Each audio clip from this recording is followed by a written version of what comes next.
क्या है शराब नीति मामला जिसमें गिरफ्तार किए गए मनीष सिसोदिया और कब क्या हुआ। केंद्रीय जांच ब्यूरो सीबीआई ने रविवार को नई शराब नीति मामले में दिल्ली के उप मुख्यमंत्री मनीष सिसोदिया को गिरफ्तार कर लिया। सिसोदिया पर नई शराब नीति में कथित भ्रष्टाचार और अनियमितता से जुड़े कई आरोप हैं। इस मामले में सिसोदिया के खिलाफ पिछले साल सीबीआई ने केस दर्ज किया था। शराब नीति का पूरा मामला क्या है, सिसोदिया पर क्या आरोप हैं और मामले में कब क्या कार्रवाई हुई, आइए विस्तार से जानते हैं।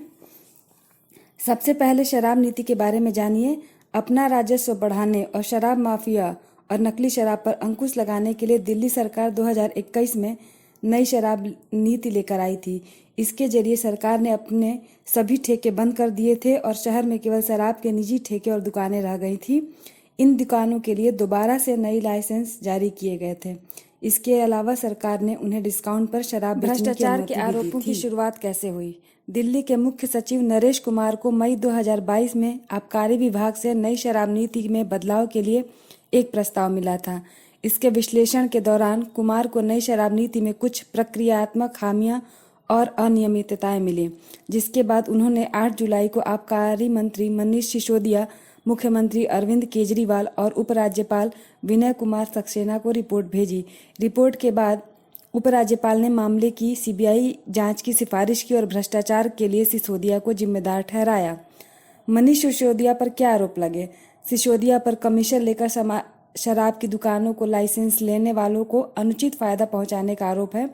दरअसल कोविड महामारी का हवाला देकर शराब कंपनियों की 144.36 करोड़ रुपए की निविदा लाइसेंस फीस माफ की गई थी। आरोप है कि यह फैसला लेते वक्त सिसोदिया ने कैबिनेट को नहीं बताया और न ही उपराज्यपाल से इसका अनुमति ली। उपराज्यपाल का आरोप है कि ऐसा तभी संभव है जब सिसोदिया को रिश्वत और कमीशन दिया गया हो। सिसोदिया पर और क्या आरोप। सिसोदिया पर एयरपोर्ट पर शराब बेचने का लाइसेंस प्राप्त करने वाले लाइसेंस धारकों को 30 करोड़ रुपए रिफंड करने का भी आरोप है। ये लाइसेंस धारक एयरपोर्ट प्राधिकरण से अनापत्ति प्रमाण पत्र नहीं हासिल कर पाए थे। दावा है कि पैसा रिफंड करने की बजाय जब्त किया जाना चाहिए था। इसके अलावा बिना अनुमति के विदेशी बियर पर 50 रुपये प्रति बॉक्स का आयात शुल्क भी हटा दिया गया, जिससे विदेशी बियर सस्ती हो गई और राजकोष को नुकसान हुआ। मामले में कब क्या हुआ। मुख्य सचिव की रिपोर्ट के बाद 22 जुलाई 2022 को उपराज्यपाल वीके सक्सेना ने इस मामले में सीबीआई जांच की सिफारिश की। इस बीच इसे लेकर आम आदमी पार्टी और भाजपा के बीच आरोप प्रत्यारोप का दौर भी शुरू हो गया। विवाद बढ़ता देख 28 जुलाई को मनीष सिसोदिया ने अगले 6 महीने के लिए दोबारा पुरानी शराब नीति लागू करने का फैसला किया। उन्होंने कहा कि नई शराब नीति में विसंगतियों को दूर कर इसे फिर से लाया जाएगा। अगस्त 2022 में सीबीआई ने दर्ज की थी एफआईआर।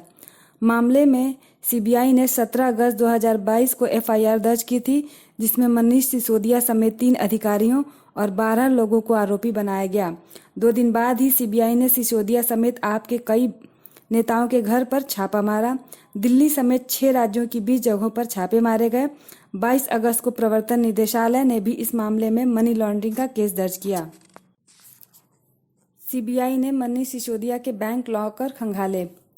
30 अगस्त को सीबीआई ने मनीष सिसोदिया के बैंक लॉकर की तलाशी ली। सिसोदिया ने दावा किया कि सीबीआई को कुछ नहीं मिला और उन्हें क्लीन चिट दे दी गई। सितंबर के शुरुआती 2 हफ्तों में ईडी ने इस मामले में मुंबई, तेलंगाना, पंजाब समेत 35 ठिकानों पर छापे मारे। 19 सितंबर को आप विधायक दुर्गेश पाठक से लगातार 10 घंटे पूछताछ की गई। 27 सितंबर को आप के विजय नायर को गिरफ्तार किया गया। चार्जशीट में सिसोदिया का नाम नहीं। 17 अक्टूबर को सीबीआई ने मनीष सिसोदिया से 9 घंटे पूछताछ की।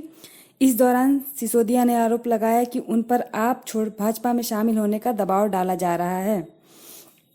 25 नवंबर को सीबीआई ने चार्जशीट दाखिल की, जिसमें कुल 7 लोग आरोपी बनाए गए।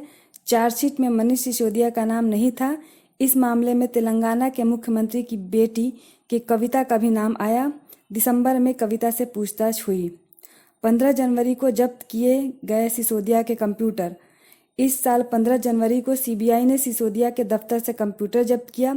18 फरवरी को सिसोदिया को समन जारी करते हुए एजेंसी ने 19 फरवरी को पेश होने को कहा।